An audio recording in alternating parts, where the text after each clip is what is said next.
इयत्ता 5वी परिसर अभ्यास भाग 1 धडा 12वा सर्वांसाठी अन्न फूड फॉर ऑल. शेती.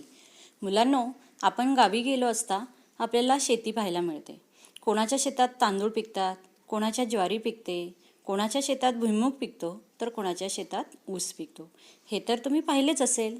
पण ही सर्व पिके वर्षाची 12 महिने आपल्याला शेतात दिसतात का? नाही. काही पिके ही विशिष्ट हंगामातच पिकतात, तर काही पिकांचे उत्पादन आपल्याला वर्षभर घेता येते. उदाहरणार्थ भाज्या.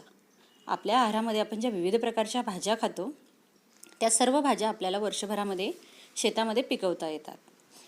भारत हा कृषीप्रधान देश असून शेती हा आपला मुख्य व्यवसाय आहे. तर आता आपण शेती ह्या व्यवसायाबद्दल सविस्तर माहिती ह्या पाठात जाणून घेणार आहोत. शेतीचे हंगाम. शेतीमध्ये ठराविक काळात ठराविक पिकांची पेरणी केली जाते, त्याला शेतीचा हंगाम असे म्हणतात.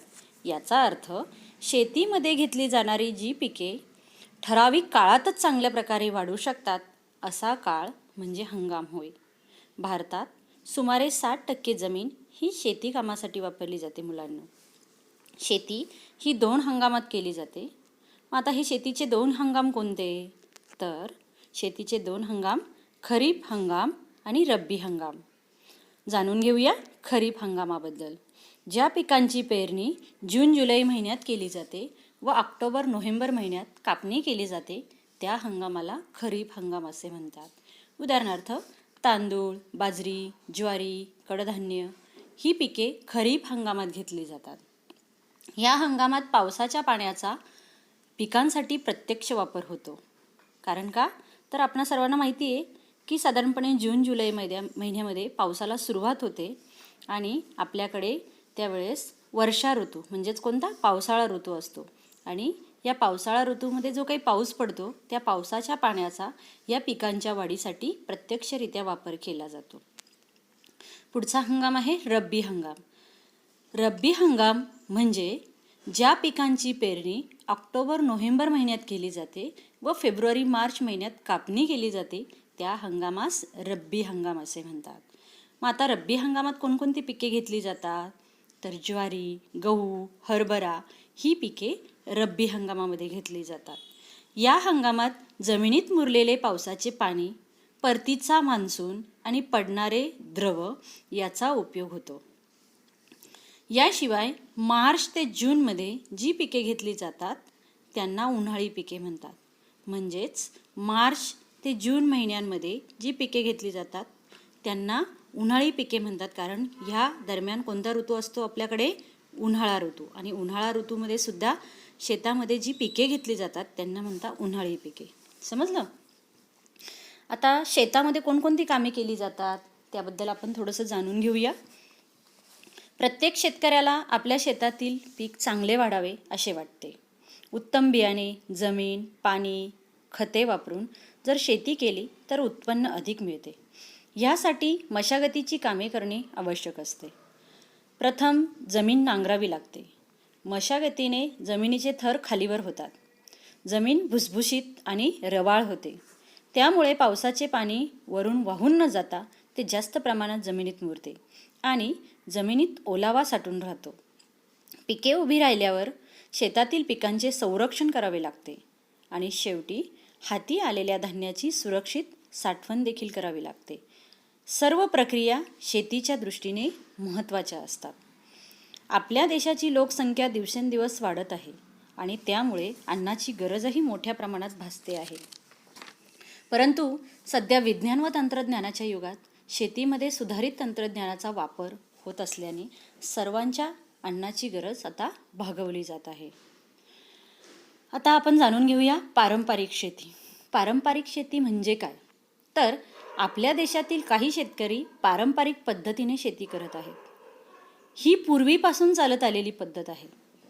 यामध्ये नांगर किंवा औत, बैल ओढत, तसेच शेतात पाणी देण्यासाठी आतासारखे विजेवर चालणारे पंप नसून मोटेचा वापर होत असे. मोट म्हणजे चांबड्याची एक मोठी पिशवी. पूर्वी विहिरीचे पाणी उपसून शेतीला देण्यासाठी मोट वापरली जायची. दोरखंडाला बांधून मोट विहिरीत सोडतात व पाण्याने भरल्यावर बैलांच्या साह्याने ती वर ओढून त्यातले पाणी पन्हाळीत टाकून शेतीला दिले जाते. हे आहे मोटतंत्र. पिकांची कापणी, मळणी अशा प्रकारची कामेही शेतकऱ्यांच्या घरातलेच लोक हाताने करत. परंतु आता ही सर्व कामे वेगवेगळ्या यंत्रांच्या साह्याने केली जातात. शेतीचे सुधारित तंत्रज्ञान. सुधारित बियाणे. बघा, पूर्वी एका हंगामात तयार झालेल्या पिकांचे बियाणे सुरक्षित ठेवून पुढील हंगामात वापरण्याची पद्धत होती. पण त्यामधून मिळणारे उत्पादन कमी असे. उदाहरणार्थ बघा, समजा मागच्या वर्षी शेतामध्ये भुईमूग लावला, तर त्या भुईमुगाचे बियाणे म्हणजेच ते शेंगदाणे शेतकरी आपल्या घरामध्ये साठवून ठेवायचा आणि पुढच्या वर्षी तेच बियाणे शेतीमध्ये लावायचा. परंतु यामुळे काय व्हायचं की शेतामध्ये जे काही पिकाचं उत्पादन यायचं ते कमी यायचं. परंतु आता काय आहे की विज्ञान व तंत्रज्ञानाच्या युगामध्ये आपण शेती ह्या व्यवसायामध्ये खूप सुधारणा केलेली आहे आणि या सुधारणाच्या आधारावरच आता सुधारित बियाणे शेतकऱ्यांना पुरवले जाते. आता हे सुधारित बियाणे म्हणजे काय, तर सामान्यपणे ज्या बियाणांचा दर्जेदारपणा वाढवलेला असतो, ज्यांची उपजाऊ क्षमता वाढवलेली असते, असे निवडक बियाणे म्हणजेच सुधारित बियाणे. म्हणजे बघा, आता ह्या सुधारित बियाणांचा वापर केल्यामुळे काय होतं आहे की पिकाचं उत्पादन वाढलेलं आहे, त्याची उपजाऊ क्षमतासुद्धा वाढलेली आहे. आलं लक्षात? मग आता असं कोणतं तर ज्वारी, गहू, बाजरी, भात, भुईमूग अशा प्रत्येक पिकांचे सुधारित बियाणे आता शेतकऱ्यांना बाजारामध्ये मिळते. हे बियाणे अधिक पीक देतात व सहसा किडीला बळी पडत नाही. उदाहरणार्थ तुम्हाला माहिती आहे की पिकांनासुद्धा वेगवेगळ्या प्रकारचे रोग बळावतात. उदाहरणार्थ पिकांवर कीड पडते, तर हे जे सुधारित बियाणे असते हे सहसा किडीला बळी पडत नाही. तसेच काही बियाणांपासून पिकांची वाढ झपाट्याने होते. काही बियाणे कमी पाण्यातही भरघोस पीक देतात. शेतकऱ्यांना दर्जेदार व शुद्ध बियाणे मुबलक प्रमाणात व वेळेवर उपलब्ध व्हावे यासाठी जागतिक अधिकोशाच्या मदतीने अकोला शहरात 1976-77 मध्ये राज्य बियाणे महामंडळाची स्थापना करण्यात आली. आज ते महाबीज ह्या नावाने प्रसिद्ध आहे. आलं लक्षात? महाराष्ट्रात महाबीजाची 24 केंद्रे आहेत आणि या 24 केंद्रांवर शेतकऱ्यांना या सुधारित बियाणांचे वाण पुरवले जाते. मुलांनो, आता आपण बघूया सिंचनाच्या आधुनिक पद्धती. मुलांनो, आपल्याला जशी अन्नाची गरज असते तितकेच पाणीही महत्त्वाचे असते. झाडांना देखील जगण्यासाठी पाण्याची गरज असते.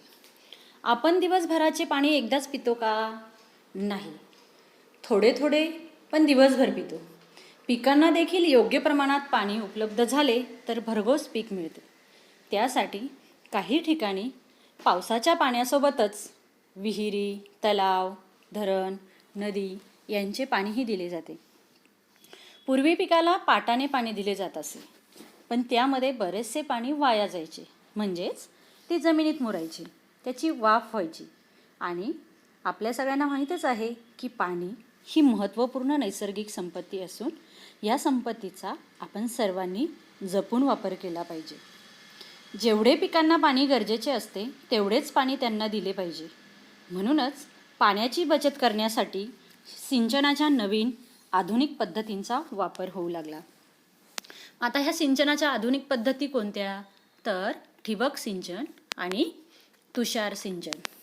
आता आपण सिंचनाच्या ह्या पद्धतींबद्दल अधिक माहिती जाणून घेऊया. पहिली सिंचनाची पद्धत ठिबक सिंचन. मुलांनो, ठिबक सिंचन समजून घेण्यासाठी तुम्हाला एक प्रयोग घरी करून बघायचा आहे. त्यासाठी 4 कुंड्यांमध्ये माती भरून घ्या. या कुंड्यांमध्ये वेगवेगळ्या झाडांच्या किंवा फुलांच्या बिया एक मोठी बाटली पाण्याने भरून घ्या. त्याला एक नळी अशी लावा की सगळ्या कुंड्या एका क्रमाने येतील. ज्या ठिकाणी कुंडीमध्ये तुम्ही बी पेरली आहे त्या ठिकाणी नळीला सुईच्या साह्याने छोटे छिद्र पाडून घ्या. त्यातून थेंब थेंब पाणी कुंडीत पडेल. हे झाले ठिबक सिंचन. ठिबक सिंचन म्हणजे काय? तर पिकाच्या झाडाच्या मुळाशी लहानशा नळीद्वारे थेंब थेंब किंवा बारीक धारेने पाणी देण्याची आधुनिक पद्धत म्हणजेच ठिबक सिंचन होय. या पद्धतीचा शोध इस्रायलमधील तज्ज्ञ सिमचा ब्लास यांनी लावला. आता जाणून घेऊया तुषार सिंचन या सिंचनाच्या आधुनिक पद्धतीविषयी. तुषार सिंचन पद्धतीमध्ये लहान मोठ्या कारंज्यांमधून पिकांवर पाणी फवारले जाते. तुषार सिंचन पद्धत जवळजवळ सर्व पिकांच्या सिंचनासाठी वापरली जाते. पाणी सर्व ठिकाणी समप्रमाणात पाहिजे तेवढे देता येते. पावसासारखे पाणी पिकांवर पडते, त्यामुळे किडी, रोग धुवून जातात. या पद्धतीमध्ये पाण्याची साधारणपणे 25 ते 35% बचत होते मुलांना. पाण्याचा प्रवाह कमी असताना सुद्धा पाहिजे तेवढे पाणी देता येते. त्यामुळे पीक उत्पादनात 12 ते 20% वाढ होते.